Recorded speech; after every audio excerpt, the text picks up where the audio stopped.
नमस्कार दोस्तों, आज हम आपको 8 फरवरी 2024 के मुख्य समाचार प्रस्तुत करेंगे। कृपया नीचे कमेंट करके बताएं कि आप किस क्षेत्र से हिमाचल न्यूज सुन रहे हैं। हिमाचल के विकास, पर्यटन और सामाजिक क्षेत्र की ताज़ा जानकारी के लिए हमारे चैनल को सब्सक्राइब करें और अपडेट के लिए हमें फॉलो करें। इन खबरों को अधिक लोगों तक पहुंचाने के लिए कृपया हमारा कंटेंट शेयर करें। कार मोटरसाइकिल में जोरदार टक्कर, हादसे में बाइक सवार की मौत, तक रोंगटे खड़े कर देगा एक्सीडेंट।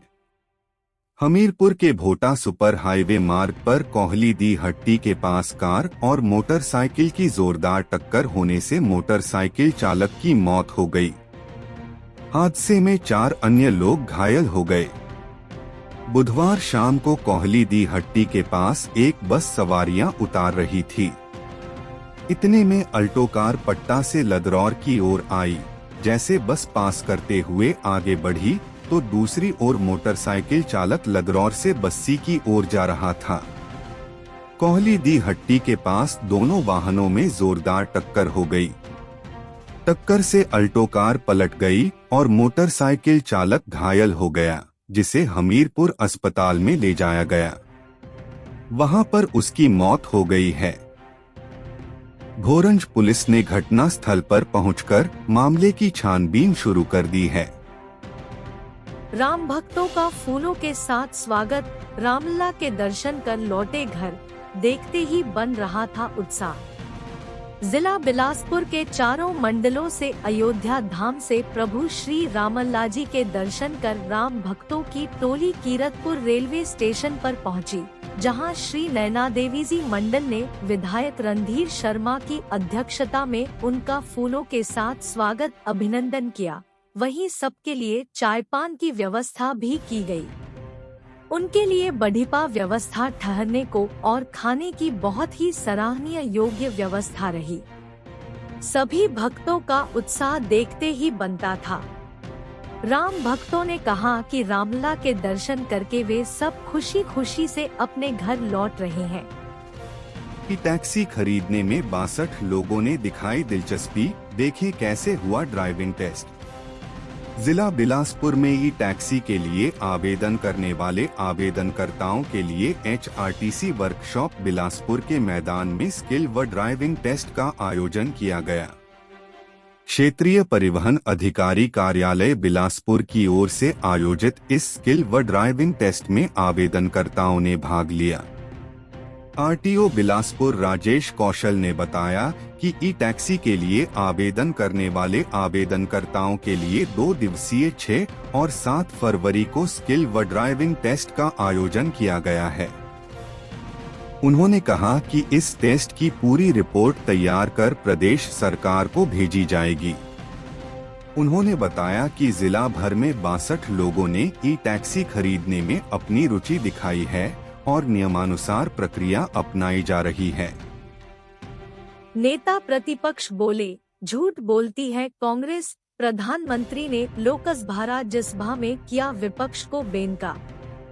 नेता प्रतिपक्ष जयराम ठाकुर ने कहा कि कांग्रेस ने पूरे 10 साल से सिर्फ देश के लोगों से झूठ बोलने का काम कर रही है। 10 साल से प्रधानमंत्री को लेकर सिर्फ तथ्यहीन बातें ही कर रही है। प्रधानमंत्री ने संसद के दोनों सदनों में कांग्रेस के हर झूठ को बेनकाब करते हुए आगामी लोकसभा चुनाव के लिए 400 पार का लक्ष्य रख दिया है। इस बार बीजेपी प्रधानमंत्री के नेतृत्व में लोकसभा के चुनाव में जनता जनार्दन के आशीर्वाद से नरेंद्र मोदी तीसरी बार देश के प्रधानमंत्री बनेंगे। कांग्रेस पिछली बार से भी कम सीटों पर सिमट कर रह जाएगी। जयराम ठाकुर ने कहा कि प्रधानमंत्री ने लोकसभा और राज्यसभा में कांग्रेस द्वारा फैलाए गए झूठ को बेनकाब करते हुए 2 कार्यकाल में देश में हुए विकास के बारे में बताया और भविष्य के विकास की रूपरेखा खींची। प्रधानमंत्री ने पिछले 10 साल में हुए ऐतिहासिक विकास को आंकड़ों के साथ रखा, जिस पर कांग्रेस के नेताओं द्वारा जवाब देते नहीं बना। जयराम ठाकुर ने कहा कि पिछले 10 साल में देश के PSU यानी पब्लिक सेक्टर अंडरटेकिंग की संख्या में इजाफा हुआ। 2014 में देश में कुल 234 PSU थे। 10 साल के कार्यकाल में 254 PSU है। 10 साल में सरकारी उपक्रम भी बढ़े हैं और उनका प्रॉफिट भी। इसी तरह पिछले 10 सालों में देश की सूरत बदल गई है, लेकिन कांग्रेस कुछ देखना नहीं चाहती है। नेता प्रतिपक्ष ने कहा कि इसी कारण आज कांग्रेस को देश ने नकार दिया है। आज ज्यादातर क्षेत्रीय दल और पार्टियां कांग्रेस से दूरी बना रही हैं। इंडी गठबंधन में भी शामिल हुई राजनीतिक पार्टियां भी कांग्रेस से किनारा कर रही हैं, क्योंकि वे कांग्रेस का भविष्य जानते हैं। हिमाचल प्रदेश कांग्रेस के झूठ का ताज़ा उदाहरण है, जहां पर सरकार झूठ बनाकर बनाई गई और झूठ बोलकर ही चलाई जा रही है। कल से आवेदन करें, 10,000 फीस भरें। टिकट को लेकर कांग्रेस का फैसला, 15 तक करें अप्लाई। लोकसभा चुनाव के लिए कांग्रेस आवेदन के आधार पर टिकट का फैसला करेगी। चारों लोकसभा सीटों के लिए 7 दिन में आवेदन करना होगा। कांग्रेस ने 9 से 15 फरवरी तक लोकसभा चुनाव के लिए आवेदन की तारीख तय कर दी है। 15 फरवरी को शाम 5 बजे आवेदन स्वीकार नहीं किए जाएंगे। आवेदन के इच्छुक नेताओं को 10,000 रुपए की फीस भी चुकानी होगी। कांग्रेस ने आवेदन का तारीखा तय कर दिया है। इसमें सादे कागज पर 10,000 रुपए की राशि के साथ आवेदन करना होगा। कांग्रेस ने इससे पूर्व विधानसभा चुनाव में भी आवेदन आमंत्रित किए थे। हालांकि उस समय आवेदन के साथ फीस नहीं रखी गई थी। उस समय प्रदेश भर में से 1,500 कांग्रेस कार्यकर्ताओं ने टिकट के लिए आवेदन कांग्रेस मुख्यालय भेजे थे। इन आवेदनों को छंटनी के बाद हाईकमान के पास भेजा गया और आखिर में दिल्ली से ही टिकट तय हुए थे। लोकसभा चुनाव में एक बार फिर इसी प्रक्रिया को दोहराया जाएगा। 15 फरवरी को आवेदन की प्रक्रिया पूरी होने के बाद छंटनी होगी और इसके बाद आवेदन हाईकमान के फैसले के लिए दिल्ली भेजे जाएंगे। प्रदेश में 4 लोकसभा सीटें हैं और कांग्रेस ने पहले ही तय कर दिया है कि टिकट जीतने की क्षमता रखने वाले उम्मीदवार को दिया जाएगा। सर्वे के आधार पर होगा टिकट के फैसला।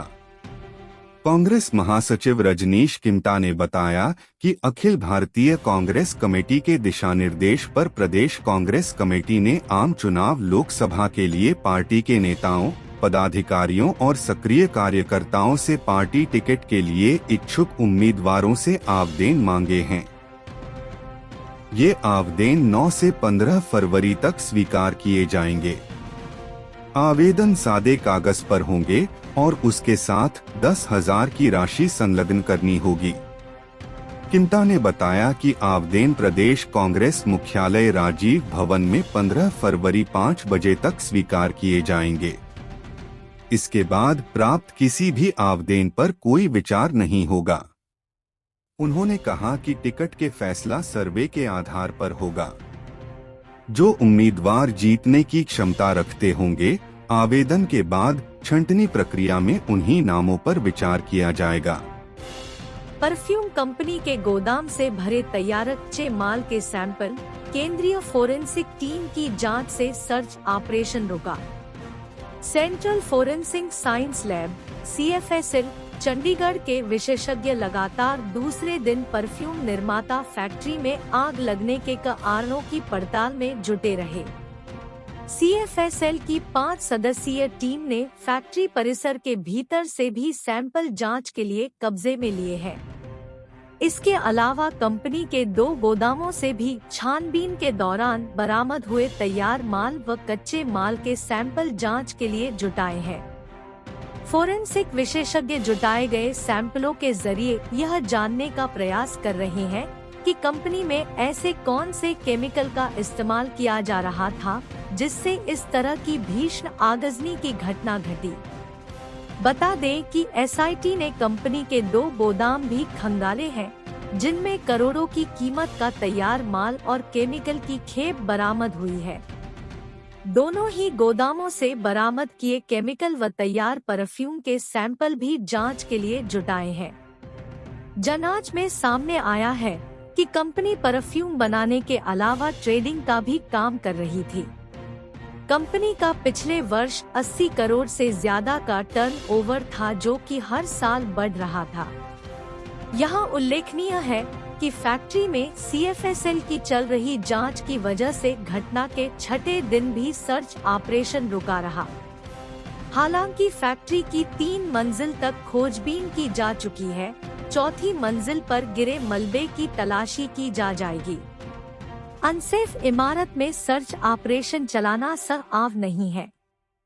उधर एसआईटी ने एनआर अरोमा के फरार चल रहे 3 निदेशकों की धरपकड़ के लिए कई संभावित ठिकानों पर दबिश दी है, लेकिन अभी तक इनका कोई अता पता नहीं चल पाया है। एसपी बद्दी इल्मा अफरोज ने बताया कि फोरेंसिक एक्सपर्ट की छानबीन दूसरे दिन भी जारी रही। CFSL की टीम ने जरूरी साक्ष्य जुटाए हैं। उपायुक्त सोलन से 15 दिन में मांगी रिपोर्ट। राज्य आपदा प्रबंधन विभाग की शुरुआती पड़ताल में औद्योगिक सुरक्षा के कार्यान्वयन में नियामक खामियां उजागर होने की बात सामने आई है। इसी कड़ी में उपायुक्त सोलन को विशेषज्ञ की मदद से अग्निकांड की विस्तृत जांच करने और 15 दिन के भीतर एक रिपोर्ट सौंपने को कहा है। इसके अलावा भविष्य में ऐसी घटना न हो, इस संदर्भ में पुलिस महानिदेशक, श्रम आयुक्त, निदेशक उद्योग, सोलन, सिरमौर और ऊना के उपायुक्तों और एसपी सहित विभिन्न अधिकारियों को एक पत्र भेजकर सुरक्षा पहलुओं पर गौर करने को कहा गया है। सर्दियां लील गईं, 128 जाने, 37 आशियाने उजड़े, प्रदेश को 38 दिन में 50 करोड़ का नुकसान। सर्दियों का मौसम अब तक 128 लोगों की जान ले चुका है। यह आंकड़ा बीते 38 दिन का है। इस अवधि के दौरान अलग अलग वजहों से यह मौतें हुई हैं। स्टेट इमरजेंसी ऑपरेशन सेंटर ने आंकड़ा सार्वजनिक किया है। बर्फबारी थमते ही तमाम विभागों ने जिलों से रिपोर्ट प्रदेश मुख्यालय को भेजी है। हादसों की वजह से 228 लोग घायल भी हुए हैं। सबसे ज्यादा मौतें सिरमौर में हुई हैं। यहां पहली से 7 फरवरी के बीच 27 लोगों की जान जा चुकी है। प्रदेश में 6 लोग अभी भी लापता हैं। इनमें 4 सोलन में, जबकि किन्नौर और कुल्लू में एक व्यक्ति का अभी तक कोई सुराग नहीं मिल पाया है। बर्फबारी की वजह से प्रदेश भर में 37 आशियाने उजड़े हैं। इनमें से 18 पक्के जबकि 19 कच्चे मकान शामिल हैं। घरों को सबसे ज्यादा नुकसान शिमला में हुआ है। यहां 16 पक्के मकान जबकि 4 कच्चे मकान अब तक धराशायी हो चुके हैं। इसके अलावा कुल्लू और सिरमौर में भी एक पक्का मकान 38 दिनों में गिरा है।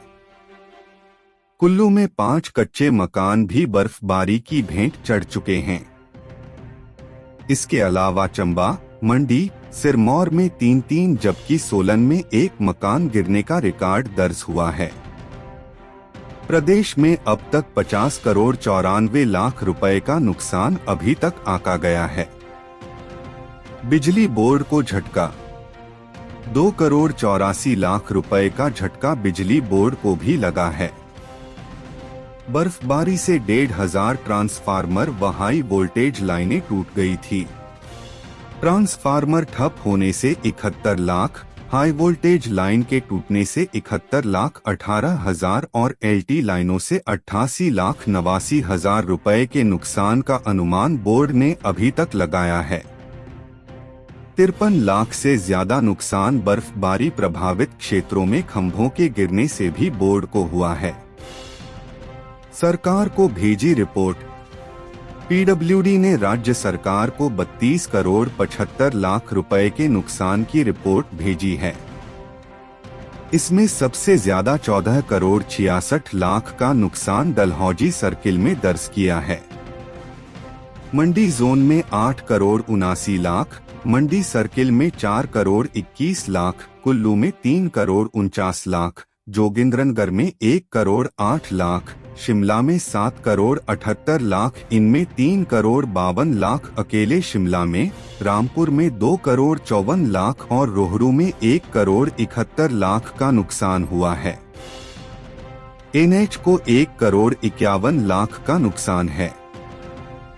प्रदेश भर में 247 सड़कें अभी भी बाधित हैं। महतपुर में 4.5 लाख रुपए की ऑनलाइन ठगी, सिम कार्ड के लिए आधार भेजते ही खाते से पैसे गायब। नगर पंचायत महतपुर के तहत एक व्यक्ति के खाते से 4.60 लाख निकालने का धोखाधड़ी का मामला सामने आया है। शिकायतकर्ता विजय कुमार पुत्र ब्रह्मपाल निवासी वार्ड 5 बसदेहरा जिला ऊना की शिकायत पुलिस थाना महतपुर में शिकायत दर्ज करवाई है। पुलिस ने मामले की शिकायत के आधार पर केस दर्ज कर मामले की जांच शुरू कर दी है। शिकायतकर्ता विजय कुमार ने आरोप लगाया है कि 27 अगस्त 2023 को इसने अपनी वीआई सिम को एयरटेल में बदलने के लिए अपना आधार कार्ड नंबर एक अज्ञात व्यक्ति को मोबाइल नंबर 8,25,21,724 पर टेलीफोन पर बातचीत के दौरान साझा कर दिया था, जिसके बाद उक्त अज्ञात व्यक्ति ने धोखे से इसके यूनियन बैंक ऑफ इंडिया के खाते से 4,60,000 रुपए निकालकर इसके साथ ऑनलाइन ठगी कर दी। पुलिस ने शिकायत के आधार पर अज्ञात व्यक्ति के खिलाफ मामला दर्ज कर जांच शुरू कर दी है।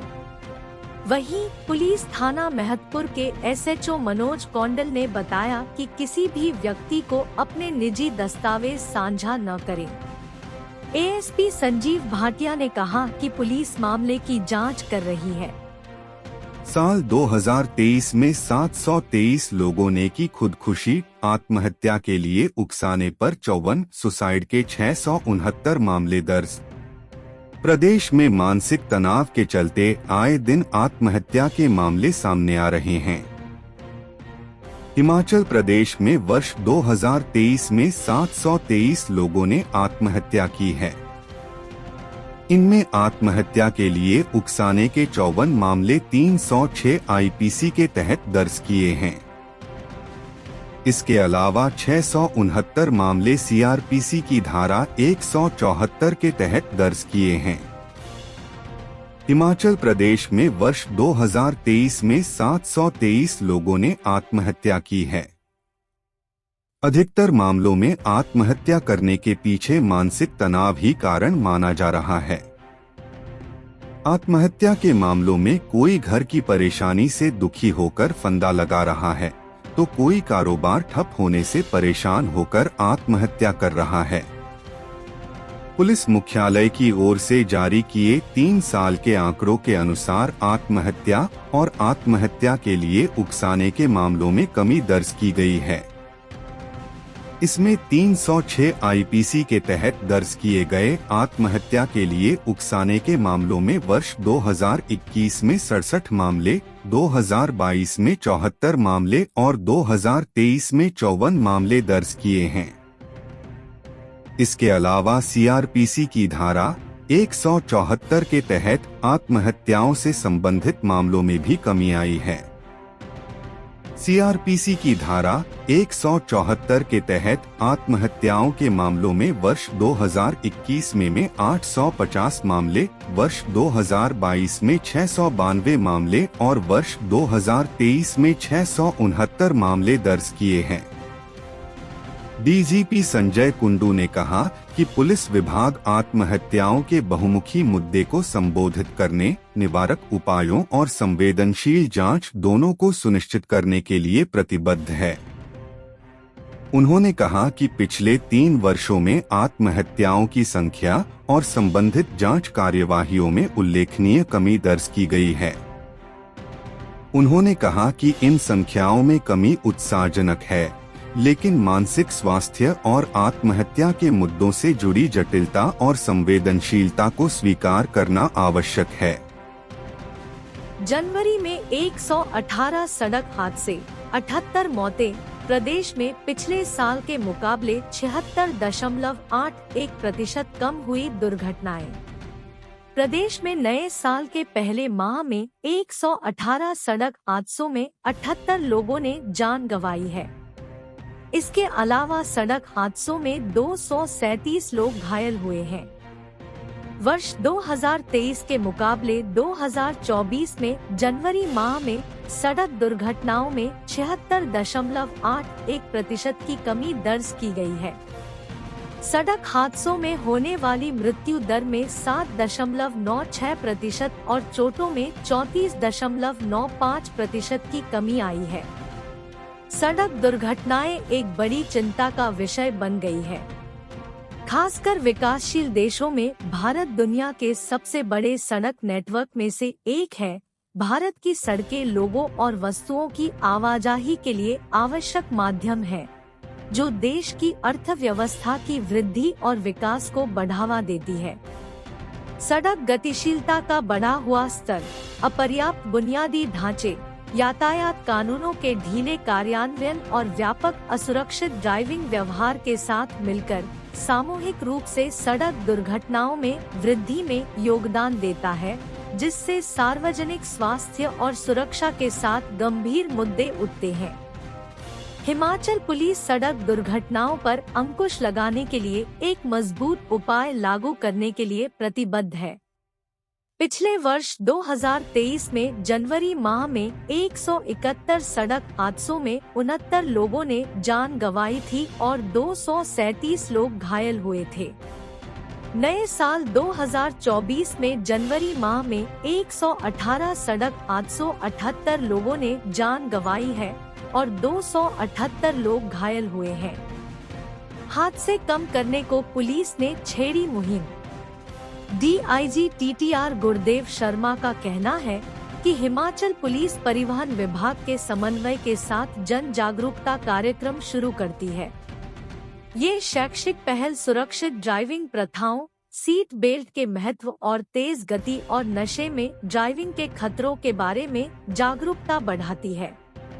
सड़क दुर्घटनाओं के आंकड़ों का भी विश्लेषण किया जा रहा है।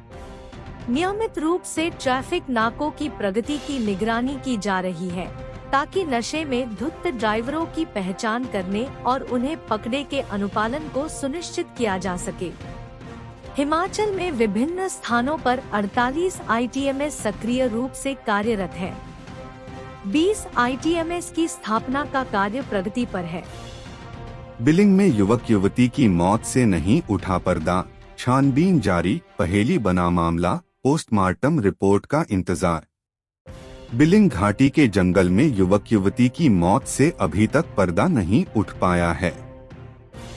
दोनों की मौत अभी भी पुलिस के लिए पहेली बनी हुई है। अब पोस्टमार्टम रिपोर्ट आने के बाद ही सच्चाई सामने आएगी। पुलिस के अनुसार प्रणीता का चेहरा बिल्कुल ठीक था, जबकि अभिनंदन का चेहरा जंगली जानवरों द्वारा नोचा गया था। लोगों की माने तो जंगली भालू मृतक के साथ छेड़छाड़ नहीं करते, जबकि जीवित के साथ इस तरह की हरकत करते हैं। हो सकता है कि जब जंगली जानवर घटना स्थल पर पहुंचा होगा तो उस समय युवक में कुछ जान बाकी होगी, या फिर यह भी हो सकता है कि अभिनंदन के कुत्ते ने अपने मालिक को जगाने का प्रयास किया हो। जब कोई हरकत न हुई तो पैनिक होकर यह हरकत की हो ताकि वह जाग जाए। पुलिस ने पोस्टमार्टम करवाकर शव परिजनों को सौंप दिए गए हैं। डीएसपी पूर्णचंद ठुकराल ने बताया कि मृतक अभिनंदन गुप्ता पुत्र अनिल गुप्ता निवासी शिवनगर पठानकोट का शव बीते मंगलवार को ही परिजनों को सौंप दिया था, जबकि पुणे महाराष्ट्र निवासी प्रणीता का शव बुधवार को सौंपा गया।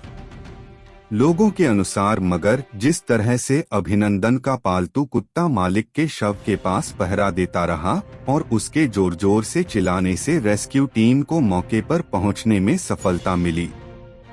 मेडिकल डिवाइस पार्क पर निर्णायक फैसला लेगी सरकार, बजट से पहले कल होगी मंत्रिमंडल की बैठक। मेडिकल डिवाइस पार्क को लेकर सरकार कैबिनेट मीटिंग में कोई निर्णय ले सकती है।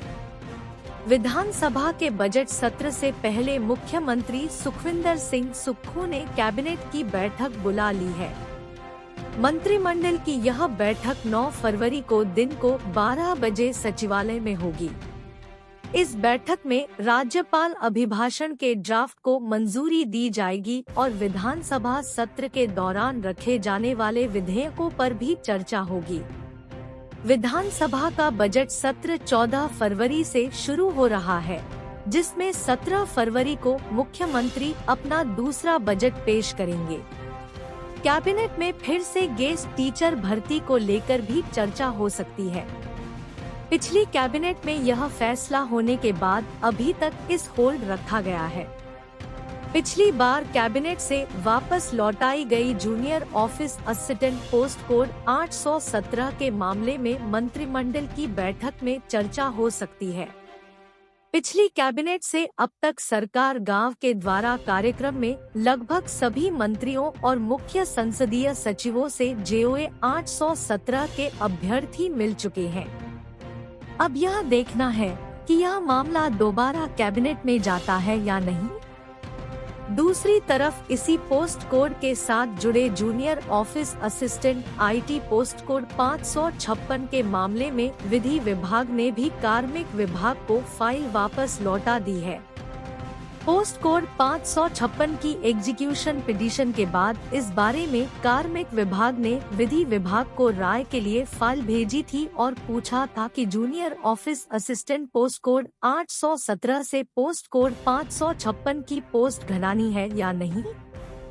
यह फाइल अब वापस लौट आई है, लेकिन विधि विभाग ने कोई स्पष्ट सलाह इसमें नहीं दी है। सिर्फ इतना कहा है कि कार्मिक विभाग इसमें कॉन्शियस डिसीजन खुद ले, यानी इस विवाद में सचेत होकर फैसला लिया जाए। अब यह मामला कैबिनेट या राज्य सरकार को खुद ही अपने स्तर पर सेटल करना होगा। पेंडिंग रिजल्ट के लिए शिमला चलो। जैसे ही राज्य सरकार ने 9 फरवरी को कैबिनेट की बैठक का ऐलान किया है, वैसे ही पेंडिंग रिजल्ट के लिए युवाओं ने भी शिमला चलो की घोषणा कर दी है।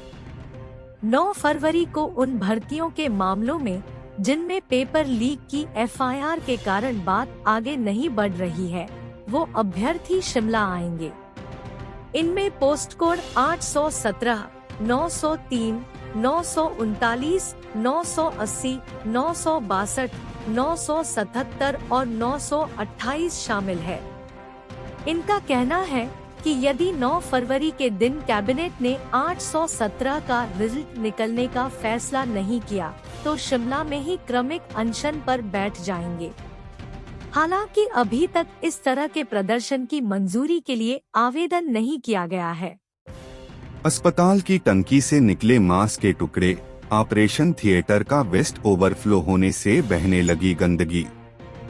क्षेत्रीय अस्पताल ऊना में लंगर हॉल के साथ रखी पानी की टंकी से खून, मांस के टुकड़े व ऑपरेशन में प्रयोग सुई सहित दुर्गंधयुक्त पानी बहने से मरीजों व तमीरदारों में हड़कंप मच गया।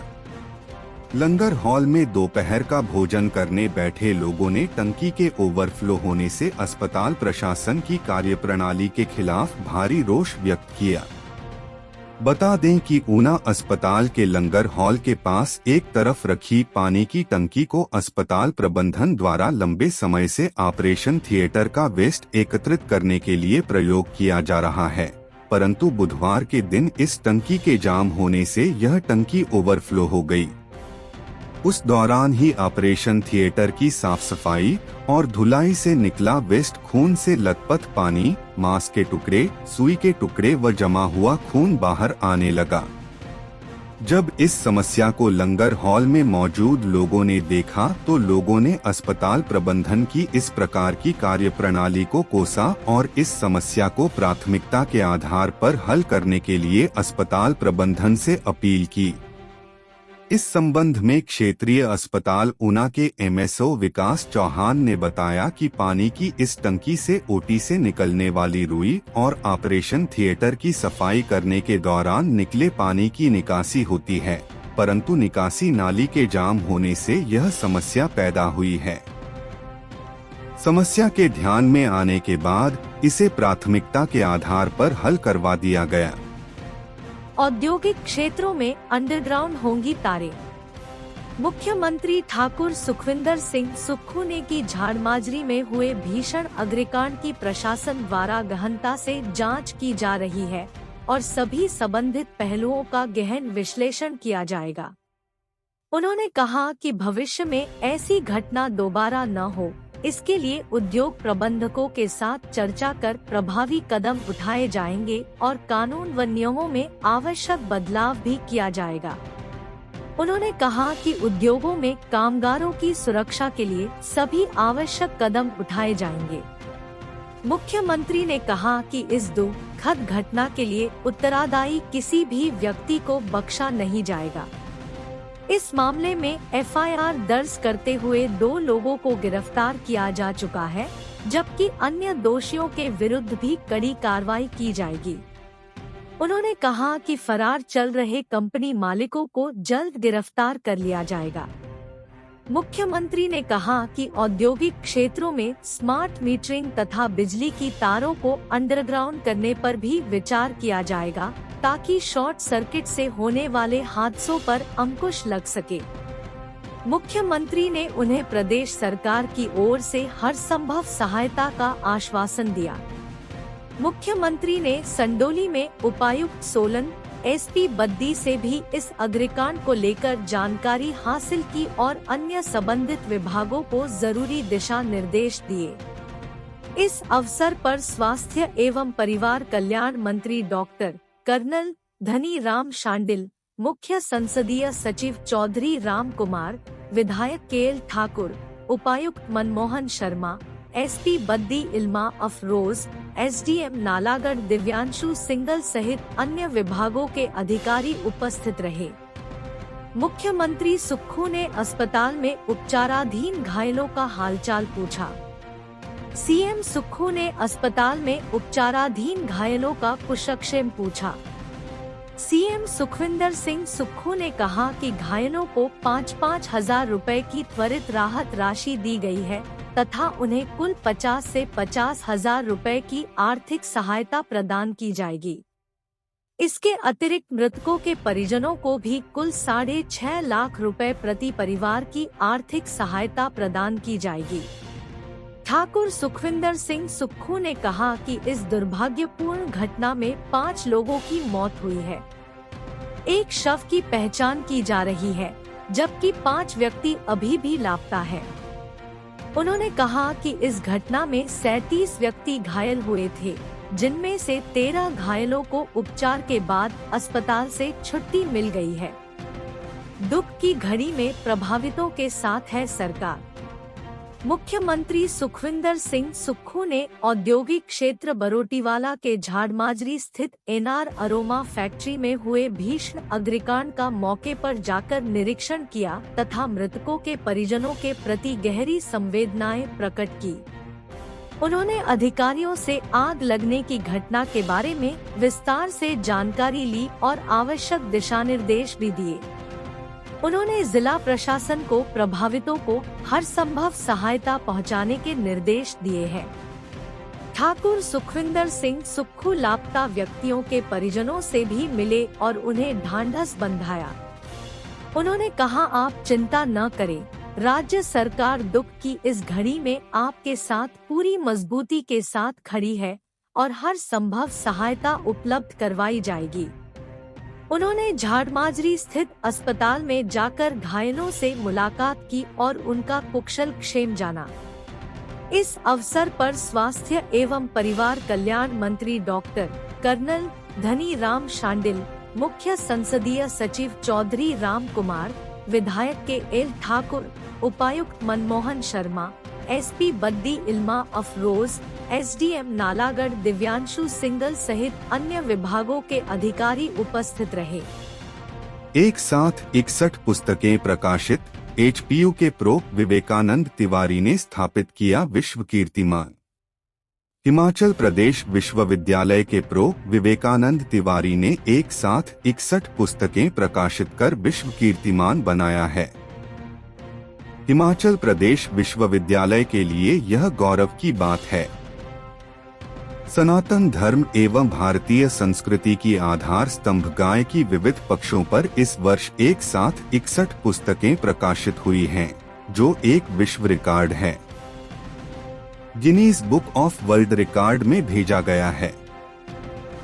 विश्व के इतिहास में आज तक एक साथ 61 किताबें कभी भी प्रकाशित नहीं हुई हैं। प्रो विवेकानंद तिवारी हिमाचल प्रदेश विश्वविद्यालय में प्रोफेसर और हेड हैं। प्रो विवेकानंद तिवारी की 150 से ज्यादा पुस्तकें और 250 से ज्यादा शोध पत्र प्रकाशित हो चुके हैं। रामराज्य की परिकल्पना का आधार गाय है। जब गाय की भक्ति भावना और सम्मान भारत में सर्वोच्च था, तब भारत विश्व गुरु था। अनेक संस्थाओं से डा तिवारी को प्राप्त सम्मानों में भारत भारती सम्मान, मालवीय शिक्षा सम्मान, राष्ट्र गौरव सम्मान एवं महाशक्ति सम्मान, शारदा शताब्दी सम्मान विशेष उल्लेखनीय है। उनकी पुस्तकों का लोकार्पण शंकराचार्य, प्रधानमंत्री, राष्ट्रपति, संघ प्रमुख और अनेक राज्यों के राज्यपाल कर चुके हैं। राजेश शर्मा का दावा, नड्डा की रैली में जनता कम, नेता ज्यादा। कांग्रेस के प्रदेश कोषाध्यक्ष डा राजेश शर्मा ने भाजपा पर बड़ा सियासी हमला किया है। श्री शर्मा ने कहा कि विधानसभा चुनावों में भाजपा को नकार चुकी जनता ने धर्मशाला में हाल ही में हुई भाजपा की रैली में फिर बता दिया कि लोग उनके जुमलों में फंसने वाले नहीं हैं। यही कारण रहा कि जोरावर स्टेडियम में हुई जेपी नड्डा की रैली में आम जनता नामात्र थी, लेकिन अपने नेताओं की परिक्रमा करने वाले भाजपा नेताओं का हुजूम था। डा शर्मा ने कहा कि नड्डा की रैली में लोगों से ज्यादा भाजपा नेताओं की भीड़ थी, जो अपने अपने नंबर बनाने के लिए नड्डा की परिक्रमा करते रहे। उन्होंने भाजपा सांसदों पर भी कांगड़ा चंबा के हित की पैरवी न कर पाने के आरोप लगाए। डा राजेश शर्मा ने कहा कि कांगड़ा में रेल नेटवर्क का 1 इंच भी विस्तार नहीं हो पाया है, जिसके लिए यहाँ के सांसद जनता को बताएं कि आखिर वह कांगड़ा के हितों को केंद्र के समक्ष क्यों नहीं उठाते, क्यों कांगड़ा चंबा के साथ भेदभाव किया जा रहा है। दूसरी आस्था एक्सप्रेस ट्रेन अयोध्या रवाना, 1100 श्रद्धालु करेंगे रामलला के दर्शन, खूब लगे जयकारे। जिला ऊना के अंबनदौरा रेलवे स्टेशन से दूसरी आस्था एक्सप्रेस ट्रेन अयोध्या धाम के लिए रवाना हुई। इस ट्रेन में हमीरपुर संसदीय क्षेत्र से करीब 1100 श्रद्धालु अयोध्या धाम गए हैं, जो श्री रामलला जी के दर्शनों का सौभाग्य प्राप्त करेंगे। श्रद्धालुओं के रहने व खाने का प्रबंध अयोध्या में श्री राम भक्तों द्वारा किया जाएगा। यही नहीं, इन श्रद्धालुओं को श्री रामलला के विशेष दर्शन भी करवाए जाएंगे। इससे पहले 5 फरवरी को अंबनदौरा रेलवे स्टेशन से पहली आस्था एक्सप्रेस ट्रेन रवाना हुई थी, जिसमें 1074 श्रद्धालु अयोध्या धाम के लिए गए थे। अब बुधवार को 1100 श्रद्धालु आस्था एक्सप्रेस विशेष ट्रेन से अयोध्या धाम के लिए गए हैं। श्री राम जी के दर्शनों को जा रहे श्रद्धालुओं का उत्साह देखते ही बन रहा था। ऊना रेलवे स्टेशन पर श्रद्धालुओं ने हाथों में श्री राम जी के झंडे उठा रखे थे और श्रद्धालु जय श्री राम के जयकारे लगा रहे थे। रेलवे स्टेशन पर चारों तरफ श्री राम जी के जयकारे गूंज रहे थे। श्रद्धालुओं अनिल भारद्वाज, सुभाष वशिष्ठ, रजनी ठाकुर, उर्मिला ठाकुर आदि का कहना है कि वे अपने जीते जी इस पावन पवित्र क्षण के साक्षी बने हैं। उन्होंने कहा कि आज की पीढ़ी सच में बहुत ही भाग्यशाली है, क्योंकि उन्होंने श्री राम जी को भव्य मंदिर में विराजमान होते देखा है। श्री राम जी को टेंट से अपने महल में आने के लिए 500 वर्षों का समय लगा है। उन्होंने कहा कि अयोध्या जाकर श्री राम जी के दर्शन करने के लिए वह बहुत ज्यादा उत्सुक है। रेलवे के डिवीजनल मैनेजर मनदीप भाटिया ने बताया कि अंबानदौरा से अयोध्या धाम चलने वाली ट्रेन में राम भक्तों को कैटरिंग की सुविधा गाड़ी के बीच दी जाएगी। अयोध्या में श्रद्धालुओं को सुगमता से दर्शन करवाए जा सकें, इसको लेकर IRCTC द्वारा विशेष प्रबंध किया गया है।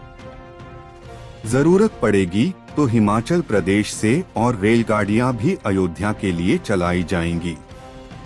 सुबह अयोध्या धाम पहुंचेगी आस्था एक्सप्रेस ट्रेन। आस्था एक्सप्रेस ट्रेन बुधवार दोपहर के समय अयोध्या धाम के लिए रवाना हुई, जो सुबह 6 बजे अयोध्या धाम पहुंचेगी।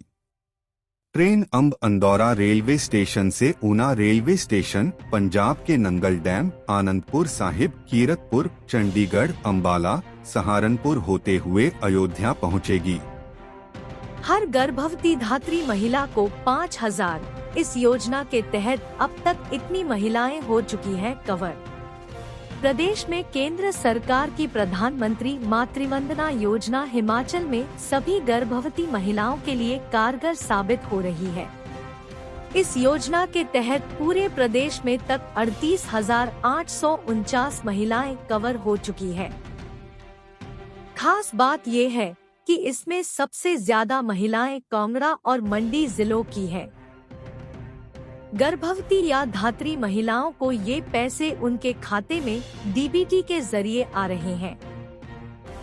इसमें सोलन की 3,528 और कांगड़ा जिला की 8,531 महिलाएं शामिल हैं। पहले सभी जिलों में ये योजना लागू नहीं थी, लेकिन अब पूरे प्रदेश की महिलाओं को इसका लाभ मिलेगा। इससे पहले हालांकि विभिन्न योजनाओं जिसमें जननी सुरक्षा जैसी योजनाएं शामिल है, उसमें 2 से 3,000 की आर्थिक मदद मिलती थी, लेकिन अब इस योजना में 5,000 की राशि मिलेगी। योजना के लाभ की राशि DBT के माध्यम से 3 किस्तों में महिलाओं के बैंक खाते में सीधे भेजी जाएगी। इसके साथ ही अब 2 बच्चों के जन्म पर भी महिलाएं 5,000 रुपए पाने की हकदार होंगी। यानी यदि किसी महिला का दूसरा बच्चा बेटी है तो दोबारा उसे इस योजना के तहत लाभ मिलेगा। प्रदेश की हजारों महिलाएं केंद्र की इस योजना से लाभान्वित हो रही हैं। इसमें अब पूरी जानकारी पोर्टल के माध्यम से भी हासिल की जा सकती है। 150 दिन में करवाना होगा पंजीकरण। गर्भावस्था पंजीकरण LMP की तारीख से 150 दिनों के अंदर होना चाहिए। इसके लिए आंगनबाड़ी केंद्र या निकटतम स्वीकृत स्वास्थ्य सुविधा केंद्रों में पंजीकरण करवाया जा सकता है। पंजीकरण के लिए आवेदन पत्र सीधे आंगनबाड़ी केंद्रों या स्वास्थ्य सुविधा केंद्रों पर निःशुल्क मिलेंगे। कितनी महिलाएं पंजीकृत?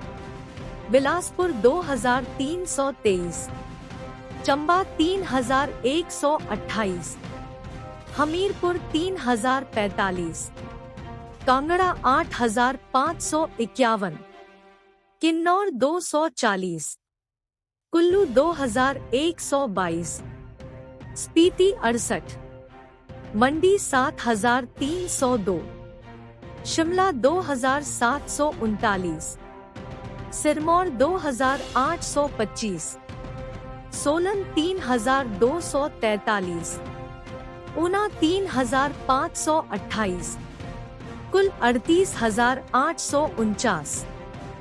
भीषण सर्दी का प्रकोप, प्रदेश के 8 शहरों का तापमान माइनस में। प्रदेश में तापमान सामान्य से 1.5 डिग्री नीचे चला गया है। प्रदेश के 8 शहरों में भीषण सर्दी पड़ रही है। यहां तापमान माइनस में चल रहा है। सबसे कम तापमान कुकुसमेरी में दर्ज किया गया है। बुधवार को गोंदला और सांगला में हल्की बर्फबारी, जबकि बिजाही, कसोल, पालमपुर, बांगटू में हल्की बारिश दर्ज की गई है। यहाँ -12.8 डिग्री तापमान दर्ज किया गया है, जबकि समधो में -9.2 डिग्री, कल्पा में -5.8 डिग्री, नारकंडा में -4.2 डिग्री, मनाली में -3.2 डिग्री, भरमौर में -2.9 डिग्री, रिकांगपिओ में -2.5 डिग्री, कुफरी में -1.8 डिग्री, सेओबाग में -0.5 डिग्री तापमान दर्ज हुआ है।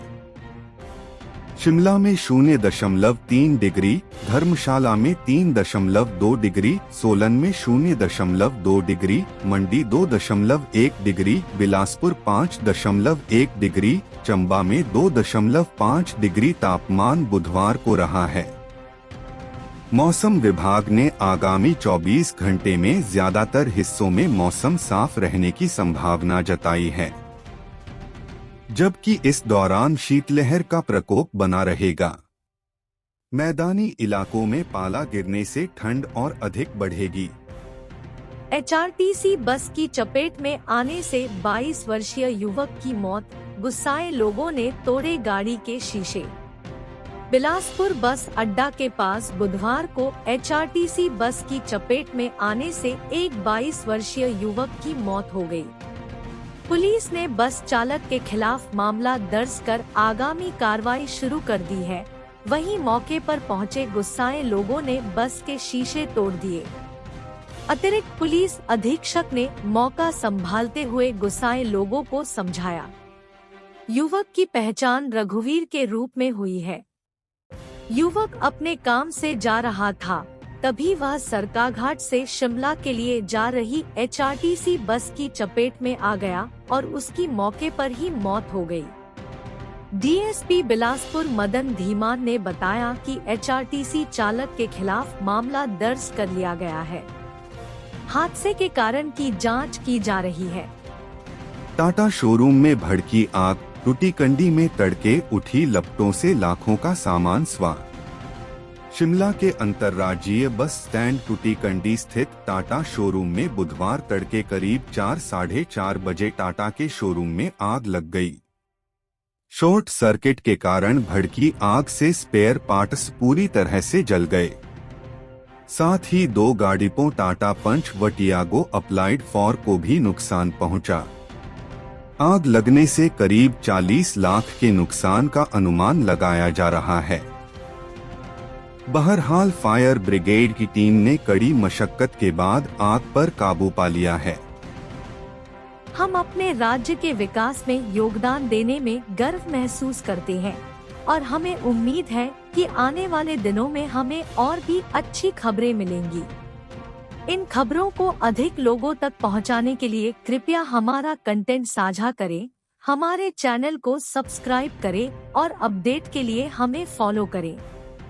इसके अलावा बेझिझक अपने विचार कमेंट्स में साझा करें। आपका सहयोग हमें और भी बेहतर काम करने में मदद करेगा। धन्यवाद।